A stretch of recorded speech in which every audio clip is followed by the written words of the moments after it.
대부분의 문제를 들으니까 상당히 의견들이 다른 것 같습니다. 단순히 대선이 끝난 지 몇 개월이 됐느냐 안 되느냐 이 문제가 아니라 민주당의 문제가 아닙니다. 이것은 진짜 아까도 말씀드렸습니다만 우리의 국민의 삶과 또 앞으로의 이 사회의 부분에 대한 희망을 주는 전망과 나아있단 말입니다.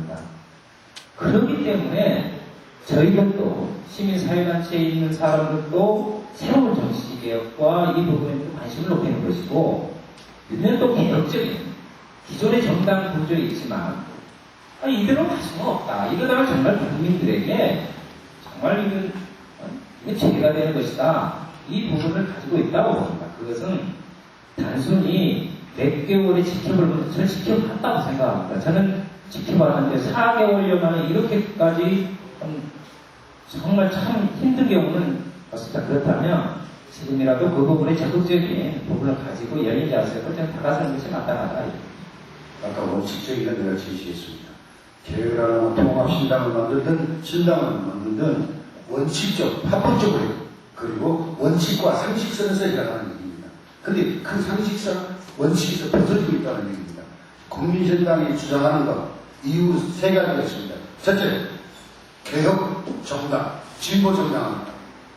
보수 나가거라 하는 얘기입니다. 가정에서도 우아래가 있어야 집안이 편합니다. 사회도 노장청이 어우러져야 편하게 돌아갑니다. 그런데 개혁설만 갖고 하겠다. 이것은 세계 어디에도 없다. 그래서 저는 그런 거에 다음에는 그렇게 원하면 개혁설이 탈다고 나가서 당을 만들면 된다는 얘기입니다. 굳이 해체하려고 노력하지 마라. 거기에는 박근상이라는 우물 받는 경우가 있다는 얘기죠. 어떤 얘기냐. 신당을 할당해갖고 당을 상당하면 보통 50억에서 100억이 듭니다. 장당자들이. 그것이 없으니까 혹여 그냥 저 민주당 재산을 흔들어 불고 해체해주고 그 돈 갖고 장당 만들면 그런 의혹을 받지 않겠다는 생각이 들고 두 번째 국민참여신당이라고 합니다. 거기에는 진성당원과 선거인당 이렇게 구성해서 한다고 합니다. 멋지죠. 좋아요. 그러나 진성당원 돈 내는 당원이 있고 그 사람들 투표하고 시민들 중에서 투표한다고 하면 누가 진성당원에 들어오려고 하겠습니까? 조직이 그렇게 가서는 안 된다는 얘기죠. 진성당원에게 책임과 의무와 권한을 부여해줬을 때 진성당원이 잘 되고 당이 제대로 책임을 진다는 얘기고 세 번째 전국정당한다. 전국정당하려면 지금 지역감정 얘기합니다. 탈호남 얘기하고 성가신 얘기가 나오고요. 제 개인적인 소식입니다. 지금 간단합니다. 옛날 앙금졌던 민주화 세력들 DJ와 김영삼 대통령이 손잡은 그거 지역감정 없어져 버립니다. 그렇게 정치인들 하자면 지역에서 골고루 이렇게 공부한다는 거에 힘들고 그러려면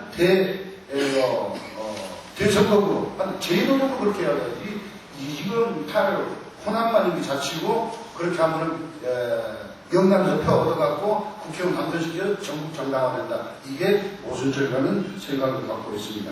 국민참여형 신당에 훨씬 그렇습니다. 최소한의 이제는 지역을 탈피를 하고 그리고 통로를 국민이 참여할 수 있도록 하고 지역이 벌모가 돼서 민주화 세력이 갈린다든지 개혁세력이 갈리는 일이 없도록 하고 다음 방식에는 아까 윤수아 부의장이 말씀하셨던 그런 민노당이나 진보정당 개혁당에서 하는 것을 배우자는 겁니다. 그걸 그대로 배워야 모름지기 신당으로서의 필요를 갖춘다고 생각하고 핵심적으로 이야기하면 모든 것의 핵심은 저는 상향식 공천이라고 보고 이 상향식 공천을 하는 방식이 있어서 지금 논쟁이 되고 있습니다. 아까 말씀드린 국민참여에 변선하는 방식이 있고 그 다음에 전 당원이 투표하는 방식이 있고 진성당원이만 하는 방법이 있는데요. 물론 진성당원 당이는 당원으로 모든 당이 운영이 돼야 되겠죠. 그러나 이제 새로운 당이 만들어지게 되면 모든 사람들에게 문호를 부과해서 당원을 최대한 확대를 하고 그 전당원이 투표를 하든지 아니면 국민개혁을 하자는 그런 취지로 말씀을 드렸습니다. 제가 그 정도로 최 회장님 말씀을 마치고요. 잠깐 윤수아 의장님 질문을 말씀드리겠습니다. 제가 생각하는 국민참여 신당으로서는 현실적 대안이다 이렇게 보고 있는데요. 진정한 의미의 정치개혁은 민주노동을 포함한 범진보 세력을 정치 세력화하는 것이라고 말씀하셨습니다. 저는 개인적으로 우리 민노당과 진보정당이 좀 많이 좀 발전을 했으면 좋겠어요. 그러나 현실적인 대안으로서는 좀 국민 참여형 신당을 열심히 한다 하는 것을 솔직히 말씀드리고, 내년 총선에서의 그러면 범진보주의의 정치 세력화를 어떻게 전망하고 계신지 그 꼭 한번 듣고 싶습니다. 실제로 그렇습니다. 이제 그 시민사회단체에서 일을 열심히 하신 분들이나 그리고 다 개혁적인 사고와 행동을 같이 하는 많은 분들에게 이 현실론을 짚어서 이야기합니다. 좋다. 그럼 민노당이 갖고 있는 강령과 그 실현하려고 하는 부분은 맞다. 그러나 정치 현실상 아직은 아니지 않느냐. 필요는 하나 아직은 아니다. 이런 논리를 펼치시고요. 그렇기 때문에 우리는 현실 가능한 부분에 가서 힘을 합쳐서 정치개혁을 이루는데 일정한 자기 역할을 해야 되지 않겠냐 하는 것이 87년 이후에 88년 총선 때부터 지금까지 쭉 진행되어 왔습니다. 그것을 흔히 말해서 수혈론이라고 하는데요. 저는 그 역할이 무작정 부정적으로만 보지 않습니다. 그러나 이제는 지금의 역사적 모범 속에서의 정치 지형은 단순히 수혈하고 개인의 뜻이 괜찮다고 해서 수혈에 목적적 이입되는 것으로는 크게 위험한 것이 있습니다. 이것은 고집이 아니고요. 하나는 진정한 정치 세력을 해서 지금 갖고 있는 기성정치 세력을 이 완전한 정치적 새로운 혁신을 할 수 있냐, 저는 그렇게 보지 않습니다. 한계가 존재합니다. 개혁, 저는 리모델링 수준이라고 봅니다. 지금까지 정치개혁으로 화두를 그렇게 세웠지만 항상 리모델링에 급급했고 거기에 소요되는 자재는 운동 진영이나 시민사회 진영에서 소요될 뿐입니다. 이제는 그렇게 돼서는 안 된다는 것입니다. 오히려 그렇게 됨으로써 진정한 진보적인 진정한 개혁을 담보해낼 수 있는 정치 세력 자체가 진출 자체가 희석화되어버립니다. 왜? 그 세력이 형성되는 것이 아니라 오히려 희석되는 데 그 역할을 했다. 그러면 너희들은 어떻게 할 것이냐? 특히 2004년에 그 부분에 범진보 진영의 부분을 가지고 돌파할 수 있느냐 하는 부분은 나는 제 자신있게 할 수 있다고 봅니다. 이것은 개인의 뿐만이 아니라 전체 지금의 운동의 진영이 민주노동당과 함께 범진보 진영이 2004라는 부분을 통해서 새로운 정치 세력으로서 현실적으로 다가서야 된다는데 취하고 있습니다.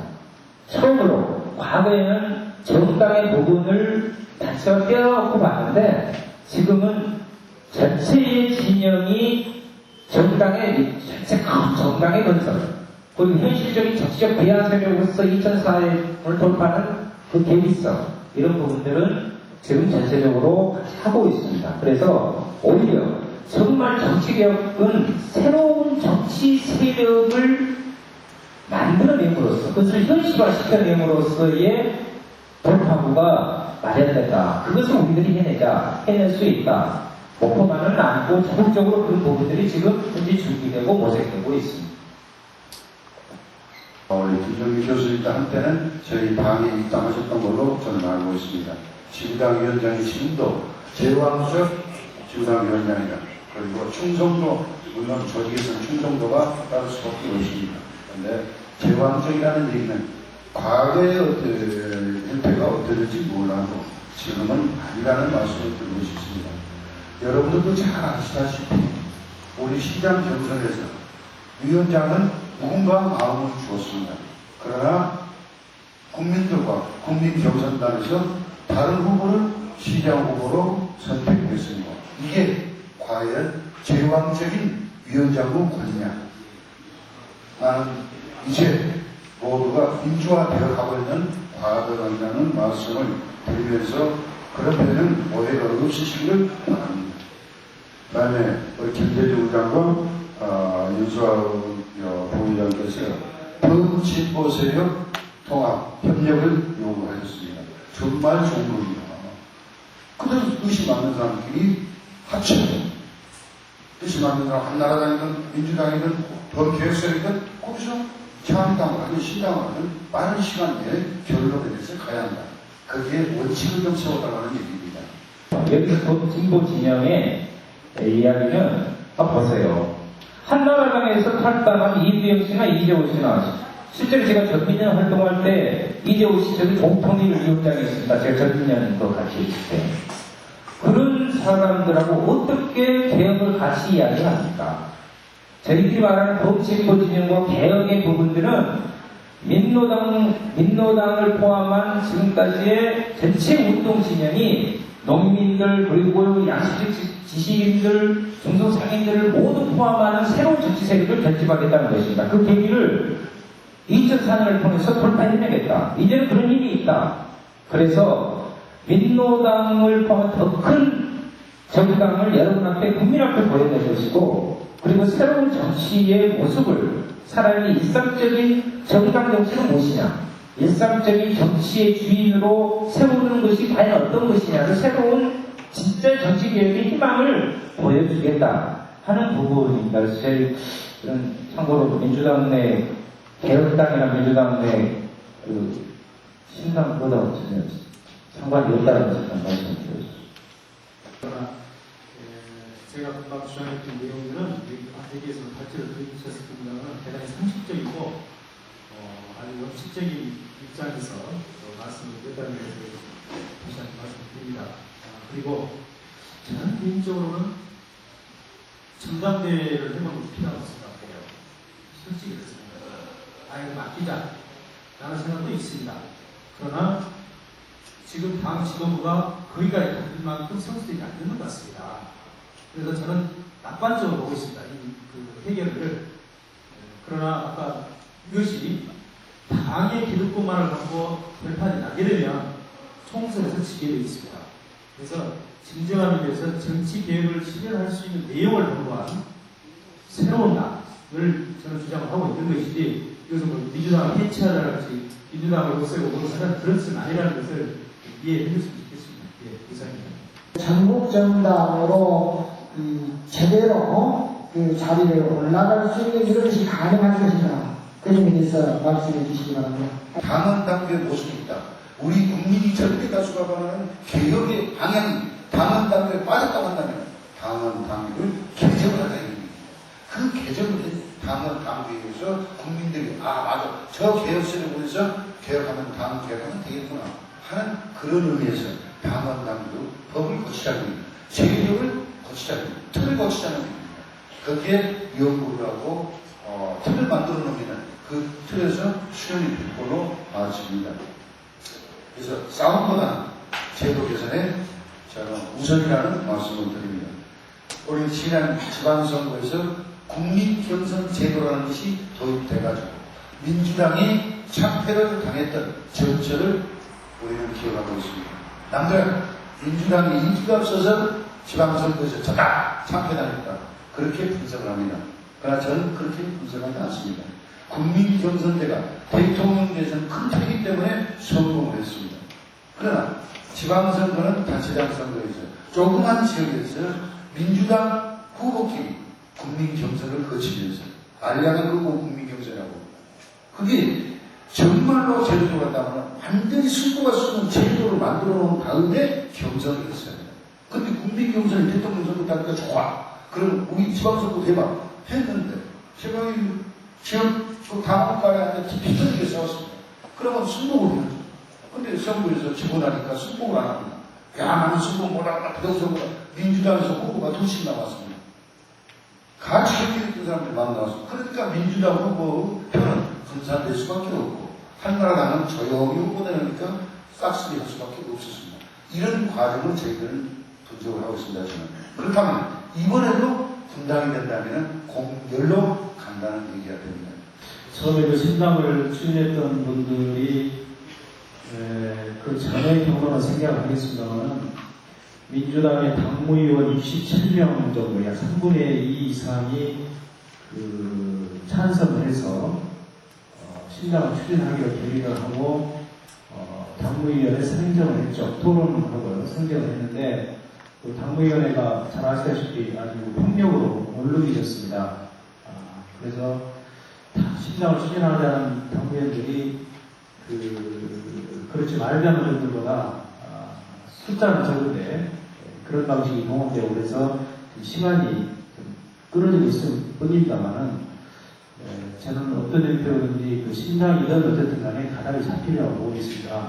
그래서 이 문제가 여기서 신당이 오느냐 구단이 오느냐 이런 논의보다는 구체적으로 신당이나 구단이나 궁극적 정치적 계획을 위해서는 어떤 제도를 받아들여야 할 것인가 하는 부분이 더 중요하다고 생각을 합니다. 저는 우리 다른 건 몰라도 우리 최 의장께서 최 특보께서 작년에 지방선거의 실패를 시민경선, 자유경선 때문에 됐다 이렇게 말씀하셔서 저는 또 다른 해석을 하고 있습니다. 당시에 아주 민주당의 악재들이 많았죠. 경선을 치려는 도의원이라는 이런 분들이 싸그리 다 떨어졌습니다. 민주당 간판을 단 사람들은 전부 떨어졌거든요. 그래서 저는 그 안에서 경선 때문에 됐다고 보지는 않습니다. 그런 다른 해석을 하고 있고요. 이미 국민경선이랄 이런 방식들이 어차피 상향식 공천 그리고 당의 주인을 당원과 국민들에게 벌어진다는 대원칙 하에서는 국민경선을 해야 된다고 저는 그렇게 생각합니다. 지금 이제 김정민 교수님께서 지구당 운영이라든가 이런 것에 있어서 상당히 비판적인 박제를 해 주시고 윤소아 부의장님께서도 비판적인 시각에서 말씀을 해주셨는데 두 분께서 이 지구당 또는 지역 정치 개혁에 관해서 1분 정도씩 최 특보님 말씀과 관련해서 해주시기 바랍니다. 당 내에서 어떻게 하는 것에 대해서는 제가 말할 입장은 아니고 제가 이제 제 글에서도 강조를 했습니다만은 어쨌든 지금과 같은 그런 정당 구조, 인적 구성 이것의 어떤 소극적인 개량 가지고는 안 된다는 생각입니다. 그래서 지금 시대가 바뀌고 있기 때문에 차제에 어떤 과정을 거쳐야 되는지까지는 제가 말씀을 못 드리겠습니다만은 이게 그야말로 이 개혁 세력, 양심적인 개혁 세력이 결집될 수 있는 이 지역에서도 그럴 수 있는 틀을 아까 우리 최 특보께서도 정말 문호를 활짝 열어서 정말 좋은 인물들을 영입함으로써 이런 문제를 해결하시겠다고 했는데 과연 이 참신한 양심 개혁 세력들이 그런 문호를 열었다고 해서 주저없이 들어올 수 있을 것인지 그럴 수 있는 그런 그릇을 좀 만들어야 되지 않겠냐 하는 말씀하고 저는 그것 못지않게 외부적으로 지역에서 언론이 시민단체가 시민들이 이것을 상당 부분 통제할 수 있다는 것입니다. 물론 그게 쉬운 일은 아니지만 우리가 언론이 정신 차리고 시민단체가 정말 여기에 의식을 갖는다면 이제는 우리가 외부적인 압박을 사실 국민 경선이라는 이런 이 모든 것들이 민주당이 원해서 한 건 아니었거든요. 그건 어쩔 수 없는 외부적인 그런 환경 때문에 수용했던 겁니다. 마찬가지로 우리도 지역에서 시민들이 시민단체가 정말 힘있게 이런 부분의 분위기를 만들어 나간다면 오히려 당도 어떤 시민들에 의해서 상당 부분 우리가 기대하는 모습을 갖지 않겠냐 이런 생각을 갖습니다. 한편으로 현실과 또 우리가 지향하고 실현해야 할 희망 이 사이에 오늘의 토론의 모습이 그대로 반영되고 있다고 이렇게 봅니다. 정치개혁 부분을 제가 처음 서두에 말씀드렸듯이 민주당에 있어서 신당이냐 신율이냐 문제는 이게 정치개혁의 문제가 아닙니다. 실제 이제 지역정치 부분에서 일정한 상대적인 영향력을 현실적으로 점하고 있는 건 사실이지만 이 역시 극복돼야 할 대상입니다. 아까 방송에서 오은욱 기자님께서 질문을 하셨는데요. 바로 그것입니다. 왜 우리들 스스로의 정치적 역량과 새로운 정치 세력을 형성하고 그걸 통해서 진정한 정치 개혁을 하려고 하는 준비를 하지 않고 민주당이 조금 더 좋은 사람을 배제하지 않냐. 김웅기 의원 이제 2번 하셨으니까 이제 뭐 후보하는 이건 그야말로 수세적이고 비주체적 이래가지고 정치개혁은 안 됩니다. 우리들이 가산 노동자 농민들, 우리 서민들 지금 경기 아주 죽겠다고 그럽니다. 이게 뭡니까? 우리를 아직 빼앗기고 있는 것입니다. 우리 후대들이 살아갈 이 땅에서 그럼 그 정치를 누가 해야 되겠습니까? 그거다 보니 이렇게 구분지고 따로 떨어져 있다면 우리가 정치개혁 이야기할 필요가 없죠. 정치개혁을 기성의 정치 집단 몇몇이 하다가 보이는 현상을 가지고 정치개혁을 이야기한다면 그때 누구 좀 상대적으로 쓸만한 사람을 찍자. 이런 제한성을 뛰어넘지 못한단 말이에요. 비록 조금은 더디지만 우리들 스스로가 동네에서부터 우리들의 힘을 조직하고 현실적으로 정치적 훈련을 하고 그 힘을 축성을 해서 보십시오. 민노당이요. 예를 들면 내년에 한 상위 5, 6석 이렇게 현실적으로 뭐 여러분들께서 그렇게 평가를 하죠. 그런데 민노당을 포함해서 보통 진보, 진영이 지금 총 단결해서 풀어나가려고 하는 부분이 여러분들 깜짝 놀라실 겁니다. 비록 상대적으로는 아주 적지만 민주당을 포함해서 그런 진보 진영, 개혁 진영, 발전적인 개혁 진영에서 내년 총선을 하면 힘내기 지금 15석을 나가고 있습니다. 그 부분을 가지고 정말 진짜 정치 세력이라는 것이 우리들이 바라는 정치 세력이라는 것이 이런 것이구나 하는 돌파구를 분명히 열어줘요. 국민에게 진짜 희망을 주는 정치개혁이 시발점이 되겠다는 것입니다. 그러면 민주하고 성지 여러 가지로 한편으로 찬사와 상징적인 목포 시민들은 선택된 수세적 관점에서 보는 것이 아니라 우리의 역사를, 정치 역사를 이제 목포가 다시 한번 업그레이드 시키자, 새로운 부분으로 만들어내자 하는 부분에 오히려 자긍심을 가지고 해낼 수 있다. 그리고 실제 현실적으로 그렇게 배워가고 있습니다. 그래서 저는 그런 관점에서 정치개혁을 우리들 스스로의 삶의 문제에서부터 우리들 스스로의 지역의 문제, 우리 사회의 문제, 우리 나라의 문제, 민족의 문제를 쭉 관통하면서 어려서라도 그렇게 풀어가는 것이 진정한 정치개혁의 출발점이 아닌가 이렇게 생각합니다. 조금 길었습니다. 죄송합니다. 정말 우리가 정치가 앞으로 희망이 있을까? 신당이 됐든 부당이 됐든 개혁당이 됐든 과연 희망이 있을까? 그리고 정말 정치 개혁이 어느 정도 가능할까? 그리고 국민들이 정치했을 때 아싸! 할 수 있는 정치가 될 수 있을까? 거기에 대해서 앞에 발제자 네 분께서 본인들도 다 고민했을 겁니다. 정말 훌륭하신 분들이기 때문에 현실과 변화에 대해서 고민하고 했을 거라 생각하기 때문에 여기서 솔직한 옷을 보는 입장으로 어떤 면들이 이렇게 생각했는데 이렇게 됐으면 좋겠다는 그런 말씀을 해줄 수 있는 분들이 계신가? 라는 질문을 드리고 안 넘었어요. 이사입니다. 그런데 우리 망제사님께서 정치 좋은 표현해 주십니다. 근데 정치하고는 일반인들은 거짓말이에요. 이런 얘기 많이 한단 말입니다. 이게 잘못 있는 겁니다. 진솔하지 못하고 그게 이해되지 않냐. 공약이 그냥 비구국자 공약이 되고 그래서 그런 얘기 많이 나오고 있습니다. 그래서 희망이 있을까 하고 답변해 주셨습니다. 근데 저는 희망이 있다고 봅니다. 네, 김대중 대통령이 목숨 걸고 마찬 이원의 지방자치제입니다. 이 지방자치선거가 지금 한 번, 두 번, 세 번, 그리고 다음 선거 거치면서 정말로 아래로부터 정치개혁이 이루어지고 그 아래서부터 검증받고 시의원하고 도의원하고 그 사람들이 또 국회의원 나가고 이렇게 검증받는 지역에서 활동하고 지역에서 검증받는 사람들이 이제 정치를 할 때쯤 되면 그때는 정말로 제대로 될 것이다.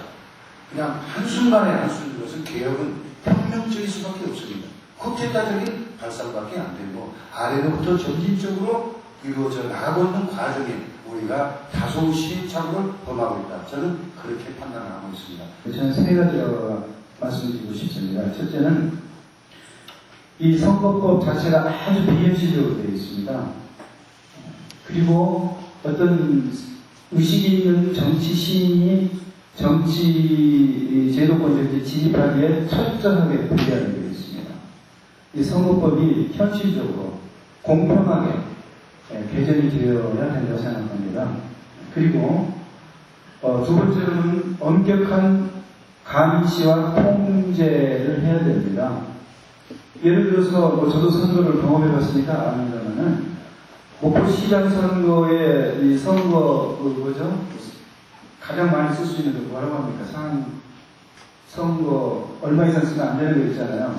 용어도 이제 그게 한 1억 4천만 원가량 됩니다. 그러나 목포 같은 규모에서 지금과 같은 이런 선거센터에서 1억 4천 곱하기 10 해도 불안합니다. 이게 현실입니다. 그럼에도 불구하고 선관위에는 거기에 딱 맞춰서 제출을 하거든요. 선관위가 이거보다 거짓말인 걸 압니다. 그럼에도 불구하고 더 이상 선관위는 수용하지 않습니다. 그냥 형식적인 요건만 갖추면 오케이 합니다. 그러니까 예를 들어 차라리 이 선거법에서 곱하기 10해서 목포 같은 경우 15 선거 상황에서 하든지 그 대신 마음껏 돈 있는 사람은 돈으로 하고 돈 없는 사람은 매스컴이나 언론이나 이걸 통해서 할 수 있도록 이렇게 좀 풀어줘야 되는데 이런 너무나 이 비현실적인 선거법과 또 그다음에 이것을 제대로 감시할 수 있는 검찰이 경찰이 합니까? 선관위가 합니까? 천만에 그렇다고 언론이 합니까? 시민단체가 합니까? 못하고 있거든요. 그래서 저는 이런 감시 시스템이 활성화될 필요가 있고 세 번째로는 시민의식입니다. 정말 시민들이 어떤 것에도 흔들리지 않고 정말 올바로 잘 판단해서 할 수 있는 그래서 정말 그런 분들이 좀 정치권에 제도권에 진입할 수 있도록 이 세 가지만 된다면 저는 달라지리라고 생각이 듭니다. 제가 이제 최기동 사무총에게 여쭤보고 싶은 것은 저는 지금 이야기가 지역 정치 개혁인데 주로 중앙 이야기가 많이 나오고 있어요. 진보당하고 그런 어떤 진보 세력과의 어떤 기존 민주당과의 관계 속의 이야기를 많이 하고 있는데 그것을 저희들이 이야기해서 해결할 또 좋겠지만은 실제 지금 주제가 지역 정치 개혁이기 때문에 지금 이 지역 정치에 있었을 때 김홍일 국회의원이 지금 이 지역을 운영하고 있는 모습들에 대해서는 이제 시기가 때가 끝나지 않는가 생각을 해보고 있습니다. 그래서 이제는 좀 물러나야 할 때인 것 같고 제가 바라고 싶은 것은 민주당에서 지금까지 큰 야당이든 여당이든 지금까지 우리 목포 지역에 호남지역에 사랑을 받았기 때문에 그 보답하는 차원에서 이제 김홍일 의원 이후에 좋은 사람을 좀 세워야 되지 않겠냐. 이제는 그분이 했던 역할들 그리고 우리 목포 시민들이 했던 어떤 기계에 대한 어떤 지원했던 어떤 내용들에 대한 한계가 있다 생각되니까 저는 이제 민주당 내에서 그것을 잘 논의해서 좋은 후보자가 나왔으면 좋겠어요. 그렇게 해주시고 또 여기서 이제 진보 측에서 좋은 후보자 나오고 그래서 이제 목포 시민들이 그런 후보들 속에서 지역 발전, 지역 정치 개혁할 수 있는 좋은 후보자를 선택해서 중앙 정치도 변화할 수 있으면 좋겠습니다. 질문 정말 고맙습니다. 평소에 힘을 가지고 있던 그 훌륭한 의견을 개지해 준 걸로 받아들이겠습니다. 아까 노무현 후보가 민주당 후보였기 때문에 당선됐다. 틀림없는 말씀입니다. 그게 상식입니다. 그런데 그들은 당선되고도 나는 민주당으로 당선된 것이 아니라 국민이 도와줬다. 이게 원칙에서 벗어져서 얘기가 나오니까 우리가 성을 퍼집니다. 호남이 경상도 후보, 대통령 후보 내놓고 압도적으로 밀어준 거, 지역감정 해소해보자. 이 정도 하면은 저쪽에 변화가 있는데 우리보다 변화라고 합니다. 미쳐버렸습니다. 그런데 김홍일 의원 물러나야 한다 하는 의견도 제기해 주셨습니다. 2번 한 건 많이 한 거 아니냐. 그래서 다음에는 참신한 새로운 인재를 등용시켰으면 좋겠다는 의견으로 제시해 주셨습니다. 일면 그 부분도 공감을 합니다. 그러나 우리가 기준을 삼아야 합니다. 첫째, 정책을 설계해야 돼. 그 사람의 능력, 그리고 도덕성, 이게 중요하다고 봅니다. 예를 들어서 김홍일 의원이 몸이 불편하다. 그것은 민주화운동의 고문당에서 그렇게 육신이 정말로 그렇게 됐습니다. 어찌 보면 그 사람에게 국민훈장을 몸 갖고 얘기한다. 그러나 도덕적으로 무슨 바닥이 됩니다. 정치인들이 또 언론에서 검찰에서 하니까 이번에 3,500만 원 공식적으로 받은 것 같고도 지금 하니까 국민들은 다 넘어갑니다. 문제는 그 두 가지 판단과 지역 발전에서 무엇을 봐야 됩니다. 이 사람이 역대 국회의원이면서 우리 지역 발전에 어떤 공헌들을 쌓았는가 이 기준이 되어져야 돼. 2번 해먹었으니까 잘했으면 좋겠다. 이것은 제가 받아들이기에, 개인적으로 받아들이기에 조금은 다소 문제가 있지 않느냐. 방금 하신 발언이 저는 뭔가 좀 전제가 좀 생략되어 있다는 좀 생각이 들거든요. 근데 뭐냐면 아직까지도 그 민주당이 아직 내년 총선 후보가 확정되지 않은 상태지 않습니까? 그렇죠. 근데 이제 김원희 의원님 먹고 자주 내려오셔가지고 삼선 출마하려고 뭐 국권이 관심을 계시는데 지금 문제에서 지금 반가지고 있는 지점이 현재 이제 상향식 공천이라고 얘기를 하는데 물론 이제 그 민주당 내부에서도 최근에 정성당하고 모집을 통해서 상당한 좀 성과를 거둔 것으로는 알고 있습니다. 하지만 말 그대로 지금 논의가 이끌 수밖에 없는 것들이 그 민주당 내 현재 지구당이 정치적 유지를 제대로 갖추고 있지 못하기 때문에 이런 문제가 발생하는 것이 아니냐라는 의문점이 많이 들고 있거든요. 이제 제가 이제 머리로 여쭤보고 싶은 것은 그 내년 총선을 위해서 과연 그 민주당 내에서 어떻게 정치적 유지 혹은 후보 선출을 위한 그런 민주적인 과정을 준비하고 계신지 오히려 좀 그 부분에 대해서 좀 얘기 좀 해주셔야 될 것 같다는 생각이 듭니다. 맞습니다. 맞고요. 이렇게 얘기하고. 상향식 공천이 저희 민주당에서 지켜지고 있습니다. 지금 세 가지 방안이 있습니다. 하나가 진성다운 투표대, 전다운 투표대, 국민경선 투표대 이래가지고 지역구 후보를 뽑기끔 당원 단계에 모방이 되어 있습니다. 그래서 과거에 어떤 진성다운 저희 지구단에서 지금 현재 2,300명의 진성다운이 가입해주고 있습니다. 앞으로도 계속해서 시민들 한 사람 두 사람 참여한다면 얼마든지 받아들입니다. 거기에서 선출된 후보가 나올 걸로 봅니다. 문제는 진성당원을 할 것이냐, 아니면 전당원을 할 것이냐, 아니면 국민경선을 할 것이냐는 제도당에서 선택을 해야 할 걸로 봅니다. 그래서 아직 후보가 결정되지 않았다는 얘기 말씀을 드리고, 아까 조금 얘기로는 김홍일 의원이 안 되니까 그만했으면 좋겠다는 거기에 대한 답변을 제가 그 판단 기준을 제가 말씀드렸던 것이니까 오해하지 마시고요. 예, 도덕성을 스스로 상실시켜가면서까지 신당 창당을 강요할 것이 아니라 이율개발적이고 또 다른 정치 시각을 국민을 따보는 시선을 바로 인식하고 그러느니 현 민주당을 인적 제도적으로 새롭게 단장시켜서 내년 총선에 당당하게 나서고 또 심판받는 것이 바람직스럽다고 보는데 이 질문에 대해서 답변해 감사하겠습니다.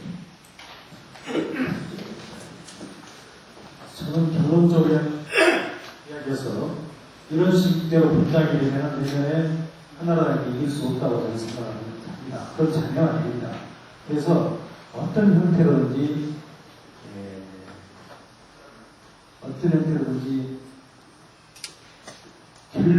결정을 가져야 생각합니다. 그러나 저 개인적으로 소재를 이야기한다면 저는 개혁신당이 있으면 좋겠어요. 같이 말씀을 드릴 수 있겠어요. 그러면서 소신도 있고 또 아까 우리 임성 선배님께서 말씀하셨던 그런 우려의 부분도 충분히 하면서도 제 개인적인 소신입니다. 그러나 현실적으로 굉장히 어려운 상황이 많이 있거든요. 그래서 제가 이제 아까 발제하면서 국민 참여 신당을 이야기했는데 오늘 마치 그 지역의 문제와 연결을 시켜서 결국 궁극에는 상향식 공천을 통해서 후보를 선출하는 이 일로 귀결되리라고 봅니다. 아까 말씀드린 민주당의 리모델링 시기라고 표현하는데 그렇든 어쨌든 간에 내용적으로는 그것이 결론이라고 저는 생각합니다. 그래서 모든 걸 생각하고 그 일만 민주주의 원칙적으로 된다면 저는 민주당이든 다른 당명을 어쨌든 간에 우리가 함께하는 당이 승리하라고 저는 생각하고 있습니다. 답변드렸습니다. 저 같은 생활인들이 가지고 있는 정치를 바라보는 시각하고 현실 정치에 계신 분들 시각이 상당히 다르다는 생각을 가졌어요. 그래서 지금 저희들이 왜 정치를 논하고 있는지에 대해서 저희들 생활인 입장에서 근본적으로 말해보자면 우선 정치라는 것이 대선 과정에서 저희가 한번 예를 들어보겠습니다. 노무현 대통령의 지지도가 흔들리는 이유를 김영삼 전 대통령에 찾아가서 시계 얘기를 하면서 아우를 했기 때문이라고 생각합니다. 물론 상당 부분 원인이 있습니다. 그러나 자기 당의 대통령 후보가 마실수 얼마든지 할 수 있습니다. 그랬을 경우에 똘똘 뭉쳐서 자기 당 후보를 더 옹호하고 지지할 수 있도록 당원들에게 설득을 해야 하는 것이 원칙이라고 생각하고 있습니다. 그런데 대다수의 힘 있는 국회의원들은 자기들 당원도 아닌 정봉준 의원을 데려다가 자기가 후보로 만들겠다고 나서고 있었습니다. 즉 자기 스스로 민주당 스스로 정통성을 부정했거든요. 그래놓고 와서 이제 민주당의 정통성을 지키자고 하고 있습니다. 그래서 어느 것이 원칙과 상식에 맞는 것인지 도대체 지금 아까 듣고 있는 건 헷갈리는 점도 있었고요. 그 점에서 좀 이렇게 듣고 싶었습니다. 문제는 왜 당당히 정몽주의를 끌어들어가고 왜 흔들느냐는 얘기입니다. 지지도가 낮아지니까 정권 재창출을 위해서는 상대당 후보하고 공조를 하게 되어 있습니다. 이게 정치적인 타협이고 그게 공조라는 겁니다. 유시민 후보가 일산에서 나왔는데 민주당 후보가 나오면은 유시민 후보가 한나라당에 진다는 여론조사 나오니까 이기기 위해서 한쪽이 야당하고 통합하는 겁니다. 정권을 재창출하면서도 항상 우리는 그렇게 해왔습니다. 후보끼리 나와서 경쟁하다. 어느 때 정권 창출을 위해서는 서로 손을 맞잡고 새로운 정치계를 모아합니다. 집권해보자 하는 그런 의미에서 그게 만약에 흔들었던 사람들이 당에 떠나서 정봉준 당에 가고 노무현 당에 있고 두 개를 또 찢었다고 했을 때 과연 이게 있겠느냐? 과연 정권을 재창출 할 수 있겠느냐는 총리 계산에 의해서 이루어졌다는 얘기가 됩니다. 3년 전 총선 때 일입니다. 모 시민단체 간부로부터 저한테 전화가 왔습니다. 교수님 좀 도와주십시오. 뭘 도와드릴까요? 그랬더니 김홍일 의원이 그때 이제 출마하셔서 3년 전이니까요. 출마하셨는데 목포 지역에서 그 지역 개발과 관련해서 우리 김홍일 의원이 하셔야 될 일들을 좀 우선순위와 타당성을 좀 정리를 해달라는 부탁을 저한테 했습니다. 왜 그렇습니까? 그랬더니 이걸 가지고 목포 시민단체 연대가 김홍일 의원님에게 요구를 하겠다는 겁니다. 정말 이러면서 공약으로 내세우고 이렇게 해주겠느냐 하는 것을 요구하기 위해서 그러는 거니까 지역개발 사업을 지원해달라. 제가 거절했습니다. 난 그렇게 못한다. 국회의원이 할 일이 무슨 지역에 이것저것 들어주는 게 국회의원이 하는 일이냐. 정말 국회의원이 지역구 책임이다 보니까 정말 정치가 썩어가고 중앙이 무너져가고 있는데 지역구만 챙겨주는 그게 국회의원이 하는 일이냐. 시민단체가 정신 차리자. 올해 우리가 의식있는 시민단체라면 김홍일 의원님 지역은 우리 스스로 하겠습니다. 자 우리 힘으로 하면 안 되면 도움을 요청하겠습니다. 그 대신 김 의원님은 중앙에서 국정을 제대로 수행해 주십시오. 올바른 정의로운 법을 만들어 주십시오. 이제 마무리인 것 같아서요. 좀 말씀을 드리려고 아까 우리 김정민 교수님께서 질문을 주셨기 때문에 민주화의 구조적인 그리고 인적 구성이 잘못되어 있다고 말씀하십니다. 저는 지금 뭐가 어떻게 잘못되어 있는지 아주 감각적으로 구체적으로 말씀 안 해주신지 모르겠습니다만 주더라도 우리 신당에 개선해야 할 부분이 이러이러한 부분이 있다고 한다면 그 지적을 해주시면 저희 충분히 논의해서 개선해 나가도록 하겠습니다. 그리고 윤사호 의원께서 부의장께서 또 해주셨던 개혁 세력도 좋습니다. 저는 이 자리에서 마지막 마무리로 그런 말씀 드리고 싶습니다. 정말 양심 세력이 있다고 한다면, 정말 양심적인 개혁 세력이 있다고 한다면 용기 있는 참여를 부탁을 드립니다. 정말로 당당하게 나서서 정치 세력화는 또 기존에 있는 정치권에 들어가서 그 자체에 대해서 정말로 자기가 끌어낼 수 있는 자기들 주장을 펼치고 꿈을 펼치는 그런 문화가 개방되어 있으니까 언제든지 참여해 주시기 바랍니다. 예, 아까 말문철 씨께서 어떻게 하면 희망의 정치를 만들어줄 수 있는가 이 말씀에 대한 답변으로 끝을 내도록 하겠습니다. 저는 그 강준마를 상당히 좋아합니다. 김대중 대통령의 사상적 필백을 전 국민으로부터 퍼졌던 DJ 죽이기라는 책이 베스트셀러가 되면서 김대중 대통령의 아마 그 대통령 당선에 이데올로기적 근거를 만들었다고 생각합니다. 대통령이 당선된 뒤에 이분이 아마 장관으로 갈까 했더니 전혀 정치나 또는 행정에 참여하지 않고 오로지 안티 조선운동을 하더라고요.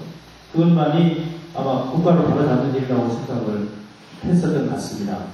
근데 이분이 또 대선 때 무슨 책을 쓰나 했더만 노무현과 국민선언이라는 책을 썼습니다. 그때 이제 사람들 생각이 강준만 씨가 책을 써서 베스트셀러가 되면 그 사람이 대통령이 된다. 이런 그 신드롬 같은 게 있었죠. 그래서 주인님께 봤는데 그 책이 또 베스트셀러가 되더라고요.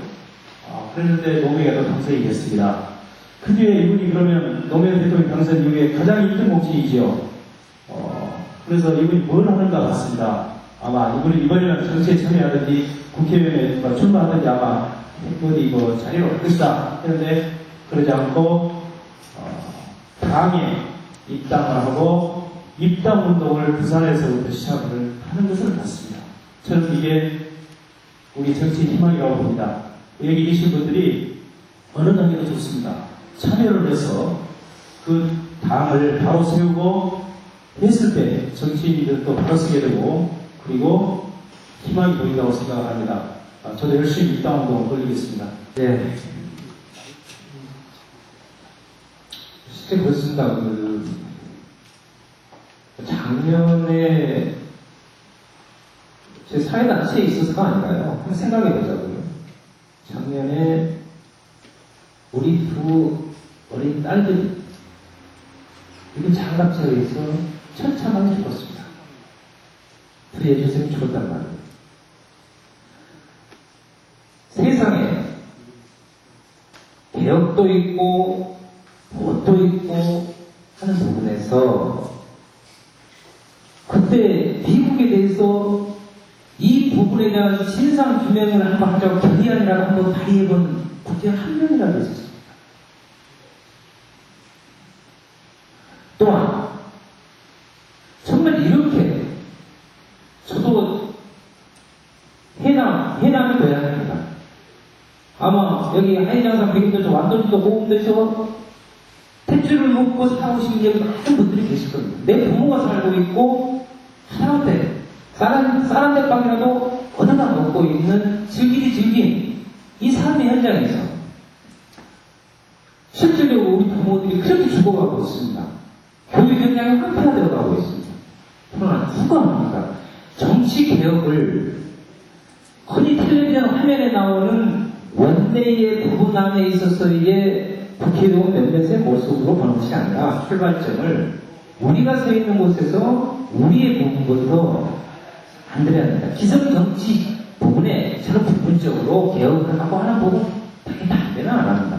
그러나 그보다 더 중요한 것은 진짜 그것을 바꾸려고 하는 그 부분들의 우리들의 힘을, 새로운 국민의 힘을 가졌을 때만이 진정한 정치개혁 가능하지, 기성정치권에 4년마다 투표만 한다고 해서 자기 정체성도 아직까지도 모아 투표 때마다 정체성이 바뀌어버리는 이런 부분에 대해서는 저는 상당히 안타깝게 생각을 해서 우리도 스스로가 목표 시민들이 우리의 문제를 우리가 풀어낸다는 면에서 정치개혁의 문제를 나가서야 된다 이렇게 생각합니다.